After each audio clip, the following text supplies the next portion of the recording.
Welcome to my gardenscape. Today I'm going to teach you how to sow seeds in plastic punnets, paper rolls, and directly in growing media. For this project, we will need seeds, seed bowls, plant labels, and a pen, a chopstick, which will act as our dibber,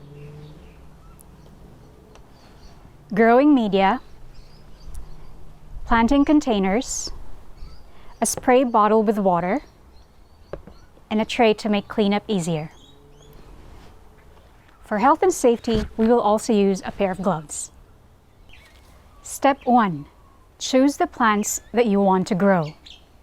This depends on the current season, what's suitable for your climate zone, and the size and environmental conditions in your garden. Most importantly, my family should love the crops I grow. It's early April here in Melbourne, so we're currently in autumn. Melbourne has a warm, temperate climate.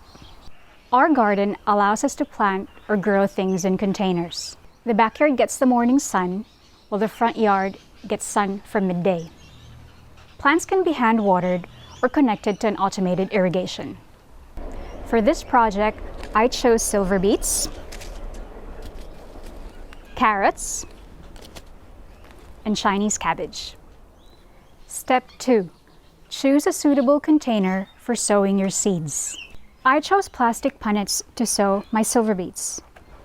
The plastic punnets are shallow and have holes at the bottom. Plastic punnets allow you to transplant seedlings and thin them out after germinating. Once seedlings emerge, we will transplant seedlings to the place where we want them to grow. I chose paper rolls for sowing Chinese cabbage.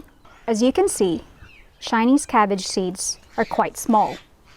They're around 1 to 2 millimeters in diameter. I molded these paper rolls using an old toilet roll. Using paper rolls allow you to directly plant the seedlings on the growing media as paper decomposes. This reduces root or transplant shock. We're directly sowing carrot seeds in growing media. Carrots don't like being transplanted, and that's why I chose this option. As you can see, carrot seeds are very light and feathery.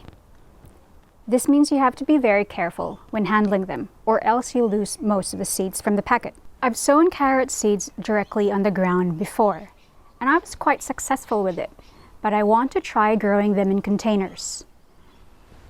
This is an old yogurt container, so it's also food grade.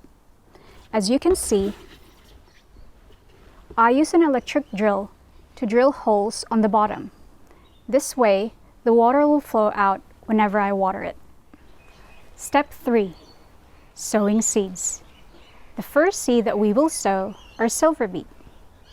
Remember that we're sowing them in plastic punnets. I'm testing if coir is a good seed raising media. Fill the punnet and tap it lightly on the table to let the coir settle. Water the coir thoroughly, making sure water flows from the hole. Mark the seed holes using a dibber. The depth of the hole should be 3 times the diameter of the seed. Silver beets are compound seeds, so I'm only sowing 4 seeds at a time. Backfill using the dibber, and if needed, add a thin layer of coir. Water thoroughly to remove air pockets. Don't skimp on water, as young roots need moisture to grow. The next seed that we're going to sow is Chinese cabbage. We've chosen paper rolls as a sowing container. I'm using coir as a seed raising media. Fill the rolls and tap it lightly on the table to let the coir settle. Add more coir to fill the roll if needed. Place the rolls in a clean pot with holes on the bottom to stop it from tipping over. Water thoroughly, as dry media can kill young roots. Mark the seed holes using a dibber. Remember, the hole should be 3 times the diameter of the seeds. I decided not to add more coir as the seeds are small, so I'm just backfilling with a dibber. Remember to water it again thoroughly. The last seed that we're going to sow today are carrots. Carrots don't like to be transplanted, and that's why we're going to sow them directly in the growing media where we want them to grow and get established. I've decided to use coir and sheep manure as our growing media for carrots. Hopefully, this will give us better root crops. Fill the container with growing media and water it thoroughly. Mark the seed holes. I'm sowing 1 seed per hole instead of scattering it on the media and thinning it out. Very lightly backfill the hole. Water thoroughly and cover the media with a piece of paper to stop the seeds from getting washed out. Lastly, label the pot. Remember to water the seeds based on the plant requirements. I will water the Chinese cabbage and silver beet every other day because the coir has good water holding capacity. I won't water the carrots until the cotyledons emerge. After sowing the seeds, I will place the silver beet and Chinese cabbage beside the brick wall that gets the morning sun. This way, it's protected from harsh elements. I'll place a container where I sow the carrots in a similar spot. Thanks for joining us today. I hope you found it useful. Join us next time for more Gardenscape videos.